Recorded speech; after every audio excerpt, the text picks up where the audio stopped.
The following is a special presentation of Tony Curry Radio.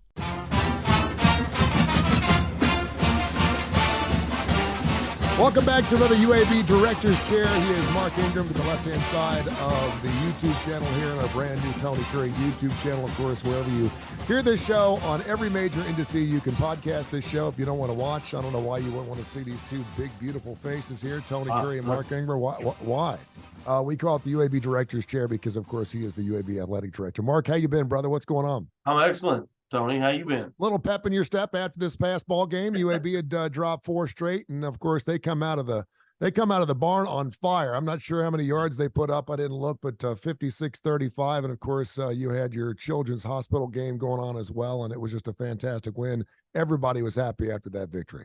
Yeah, it was a lot of fun, and that team is what I feel like we've been watching for the last couple of weeks. Against Georgia and Tulane. Improving, but didn't have a win to show for that improvement. So, anytime you talk about that, it totally sounds like an excuse, right? Oh, we're getting better, but we were, and I'm so happy for them, and obviously the program and our fans, but really happy for the players and the coaches to get that win to demonstrate. See, I knew it.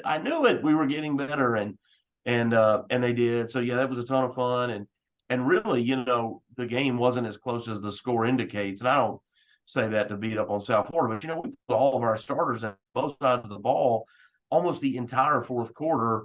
And so, yeah, we gave up 3 touchdowns. I think it was 3 in the fourth quarter, and scored 1 to win by 14. But, we were up by, I think it was 28 points at the start of the fourth, and that's why we did that.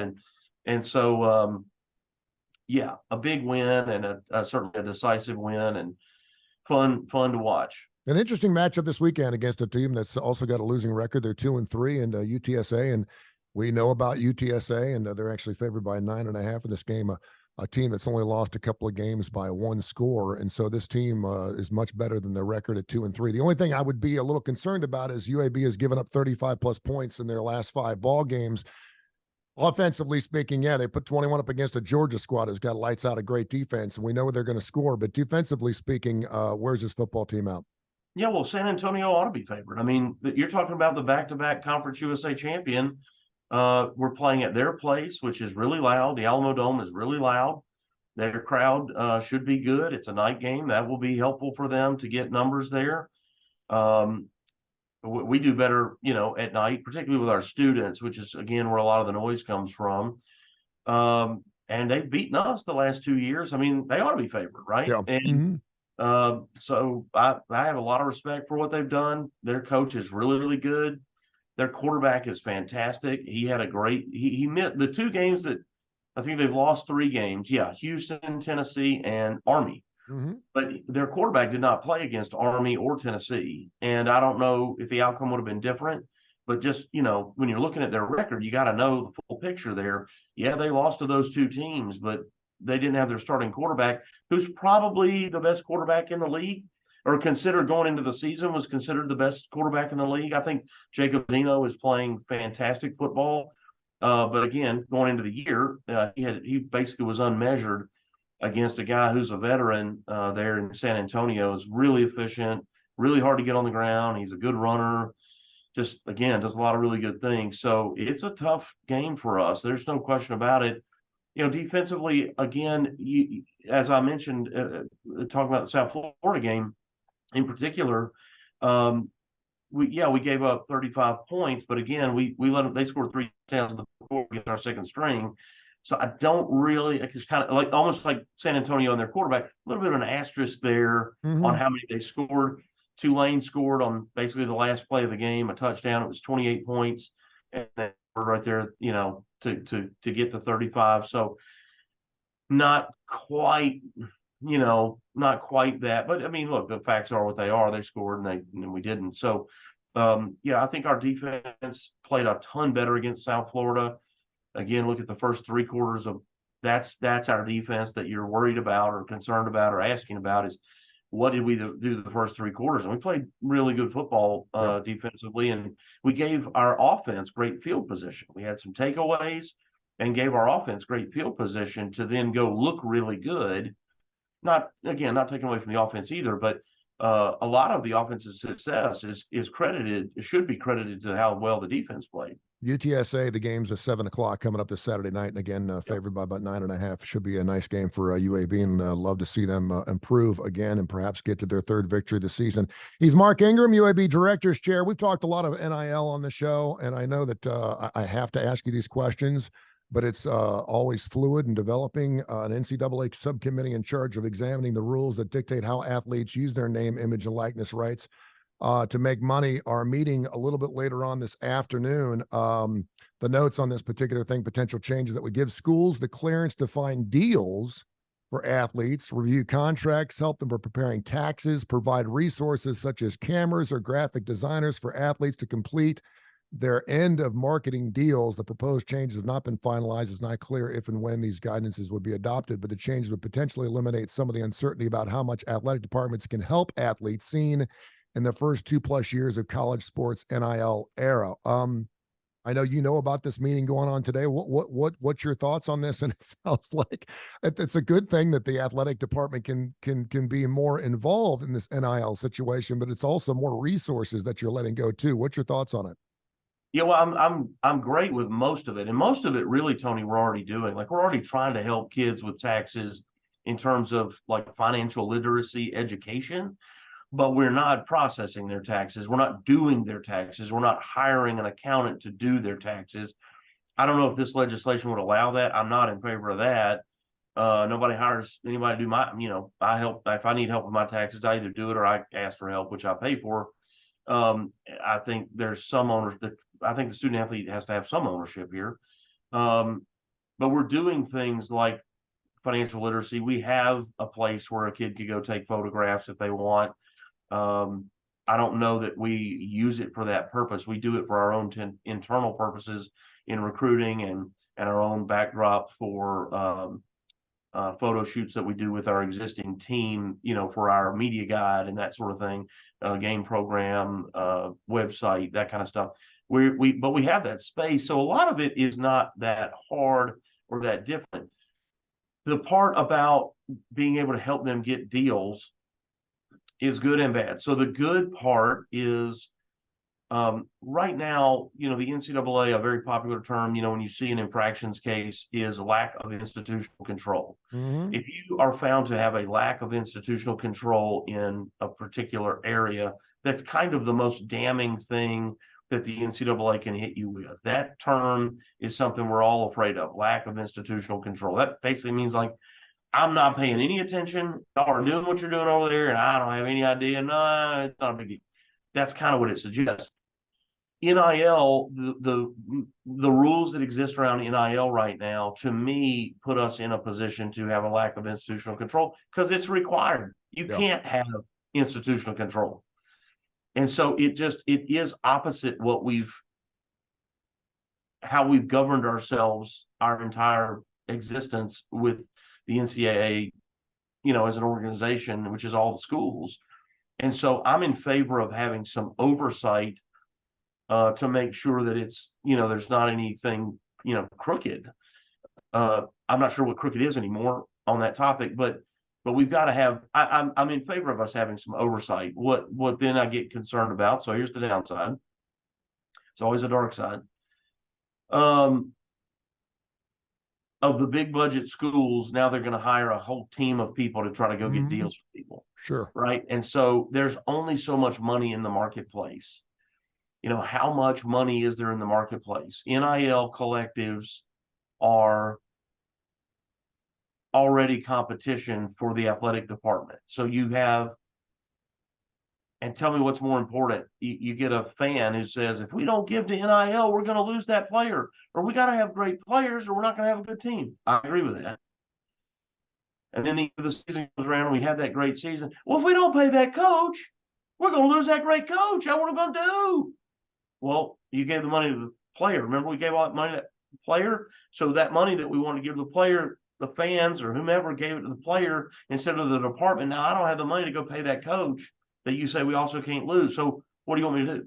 Yeah. So it is some talking heads and those who have microphones and access to one every day act like that doesn't exist, and They kind of want to say, I don't know if you've seen sort of a back and forth between the AD at Arkansas, whose name is Hunter Yurachek, who's a great guy and a great friend. He's been back and forth with Jay Billis. And Jay Billis thinks these players ought to make money and all this. And I would love for Jay Billis to maybe offer his compensation to help pay those players. I think that would be a great idea. He's not yet offered that. But, Hunter Yurachek has said, Jay, why don't you come to Fayetteville and let me show you our books and let's walk through this so you can really understand how we operate. Of course, Jay grandstands and says, that's nonsense and I don't feel sorry for you. And you pay these coaches all this money. Again, Jay probably makes as much as those coaches make just to talk about basketball. And I'm just like, what people don't understand, they want to say that the fans are only cheering for the players. And it would kind of sound silly to say that the players aren't important. Of course, the players are important. They're the ones on the floor or on the court or on the field. Of course they are. But, fans, if I use Jay's alma mater, let's talk about Duke, and I can't name all the players because they've had so many of them. But, people who love Grant Williams, yeah, they love Grant Williams, and they went to Duke games. And then when Grant Williams left, did they stop going? No. Because they have faith that the university, their school, their team, have faith that they've hired a coach, Mike Krzyzewski, is going to go find another one. They don't even know who that person is, and that he'll recruit and develop that player to produce similar talent and recruit other players to complement that talent to produce wins. They didn't stop going because Grant Williams left. And Grant was awesome. I mean, you're talking about an all-star. And so who deserves more, the player or the coach? I mean, the coach who has an awesome responsibility, which is recruiting, first of all, identifying, recruiting, and then once they get them, they got to train them, they got to help them, their academic help, and there's all sorts of compliance issues. They've got all these media obligations and fan obligations and, coaching and training and managing the team and game planning and scheming against, and they ultimately, when the players don't perform, no one blames the players. They blame the coach, right? So I just don't subscribe to the players ought to make the same money. The players are moving on, and they don't have the same risk that the coaches have. And by the way, again, the coaches every single year add to their years of experience. And the players, it's that old line, the Matthew McConaughey line in Dazed and Confused, I get older and they stay the same age. Yeah. The players stay the same age. As the coach's experience level increases, the players is the same. And I'm not trying to devalue the players. I just think we've made a mistake in devaluing what we already provide the players. And it's 100% risk on the athletic department and the coach. That's where all the risk is at. Yeah. And so I don't even know what you asked me anymore, man. But I just think that you answered it. You asked me about the oversight of the collectives. There's just so much we got to get our arms around, and that, like, whether it's Congress or the media or whomever, like, we got to understand we kind of losing our way in what we're trying to do. Will this alleviate us from needing collectives? Because this collectives kind of came out. There is nothing to me that sounds or feels right about a collective. It just doesn't. It's the third party that comes in, and I can't tell you what portion of the money they're taking. It is. So and look, we've got one. Yeah, we have one. You actually have one, and I pray they're successful. I want them to be successful. But it's like, if there was a way, and I don't know if there is or isn't, people love to talk about things that I don't understand. They'll start talking about, I don't know, various laws and things that I'm not qualified to even speak to. But I bet there's not anybody in the country, if we said, look, we're going to eliminate collectives, and anything that looks or sounds like a collective, you can't have that anymore. I don't think there's anybody, if you ask them publicly, if you ask the high-profile coaches and ADs, and even myself publicly, would you like to get rid of them? We'll go, no, we should never do that. You get us behind closed doors, and we would vote unanimously to get rid of them. Yeah. And so, because even the ones that are most successful see how problematic it is. And when I don't know if I talked about this on one of our previous episodes. I've got a really good friend that I used to work with who's he has at times been rated the #1 recruiter in college football. He's still an assistant at an SEC school. And, I asked him about it, and he said, "Man," he said, we used to work together. We worked together a couple of times, and he said, he goes, "You know how I am." He goes, "People want to say that I cheat." He goes, I don't cheat. I just outwork everybody, and I out relationship everybody, which I agree with. And if he did cheat or does cheat, I was never aware of it. And so he was incredibly good at it if he did. But people blamed him for that because he would get so many good players, and which is always an easy thing to do, right? You're better than me. You must be cheating. And so he's like, "Man, it used to be about relationships. I'd build a relationship with a kid and their parents and their coach and everybody around them. Their janitor would know me. Their guidance counselor would know me, and all these people." And he said, and so players show up. You recruit all these high-level players who've never not started. Then they get to your big-time program, and there's other big-time players, and they don't start. Yeah. Or they don't play as much as they like. And it's not wrapped up in a neat little bow. And he's like, if you have a relationship with that player and they come in all down and depressed, hey, man, you're a true freshman. You got to relax. That guy's going to be an All-American. He's a first or second round draft pick. And you're going to be that too. But he was in your shoes. You got to recognize this progression. You're going to get everything that you want to get. You're going to be everything we said you're going to be. But we have other guys that are also that.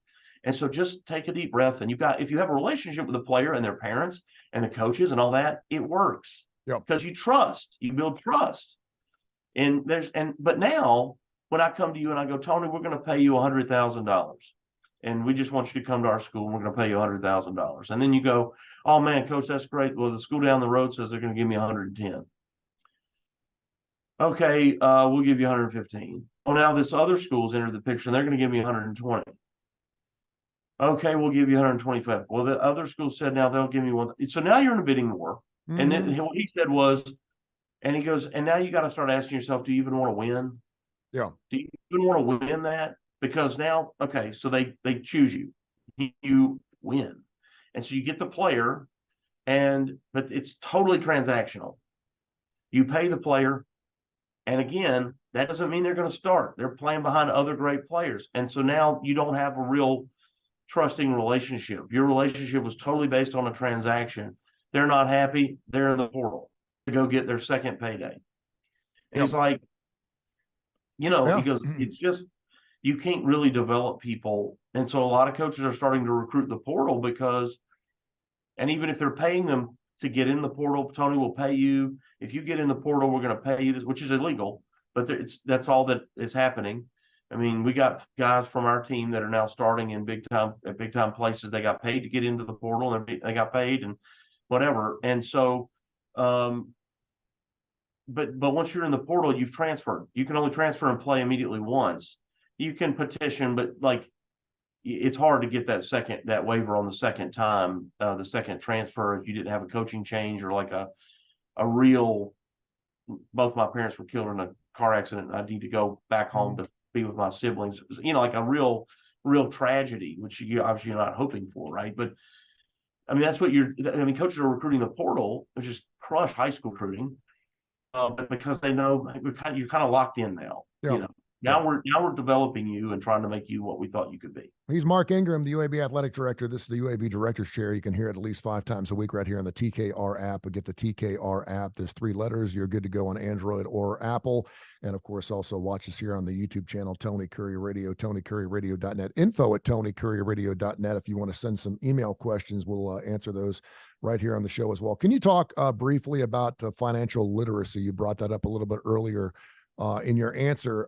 What exactly does that entail? I mean, I see Deion Sanders' son, quarterback, who's driving a $200,000 vehicle. And I'm just thinking to myself, you're getting all these thousands of dollars thrown at some of these players.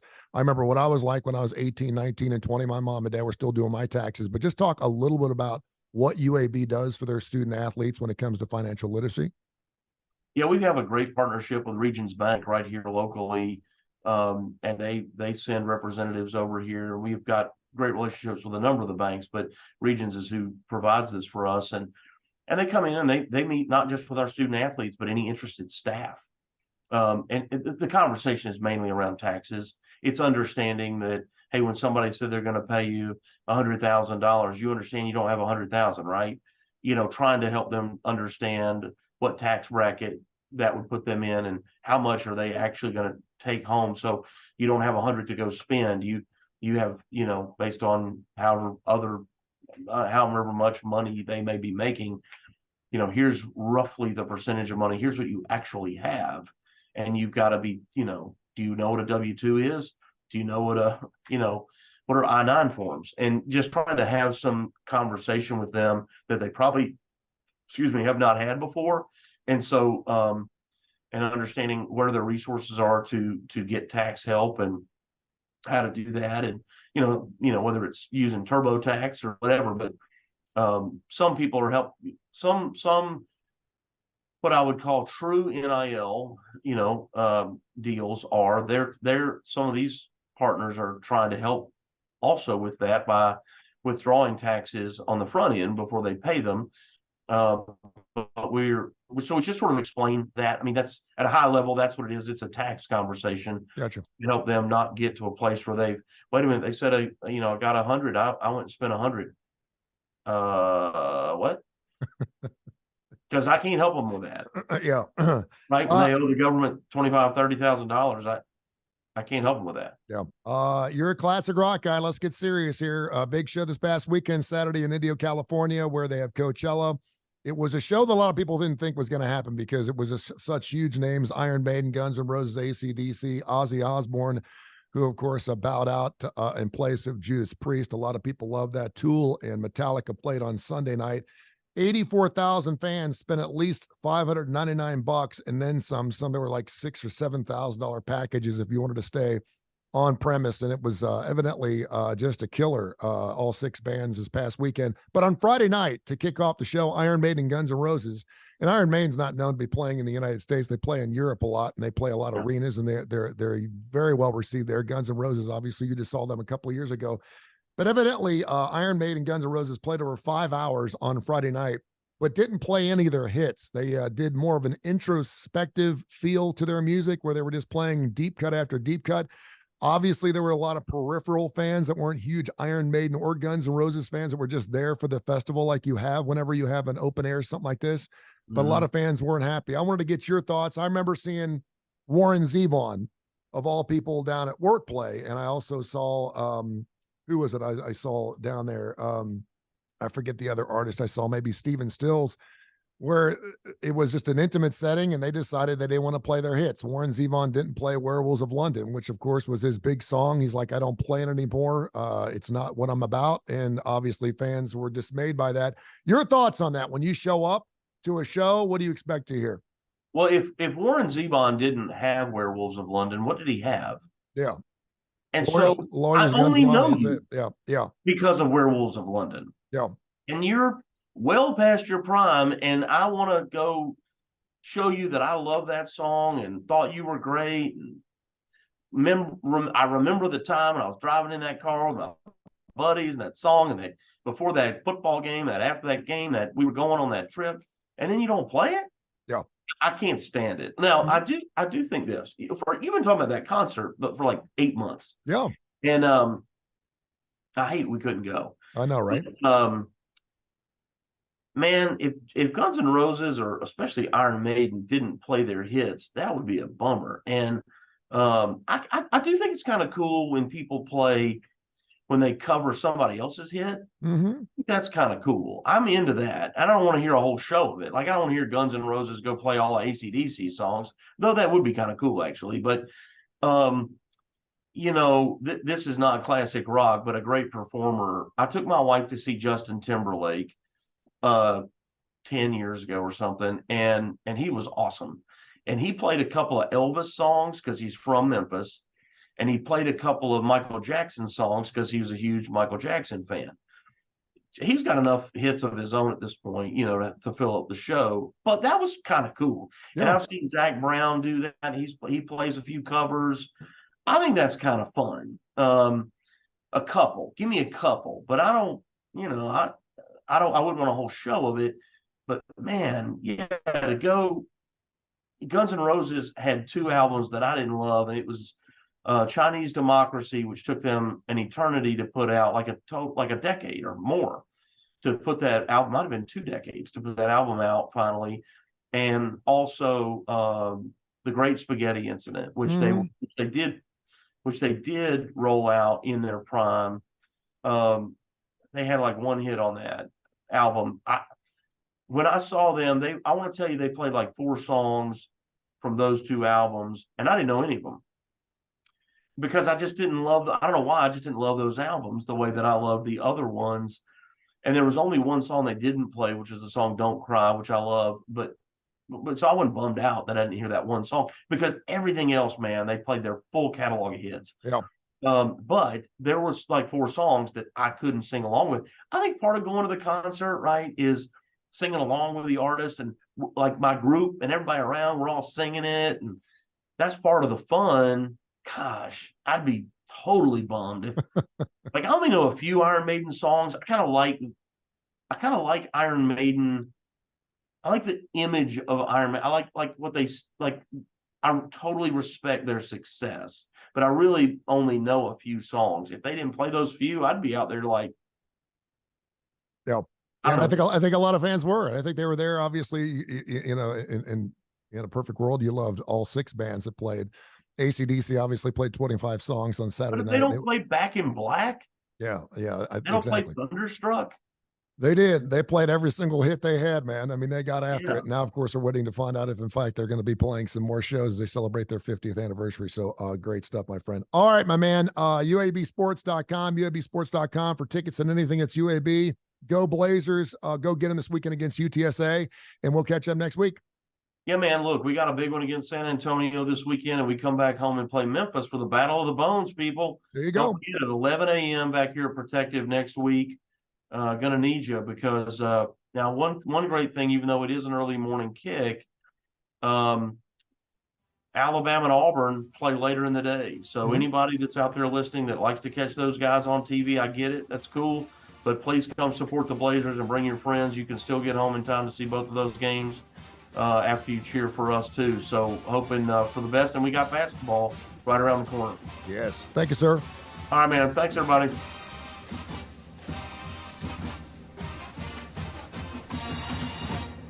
This has been a special presentation of Tony Curry Radio.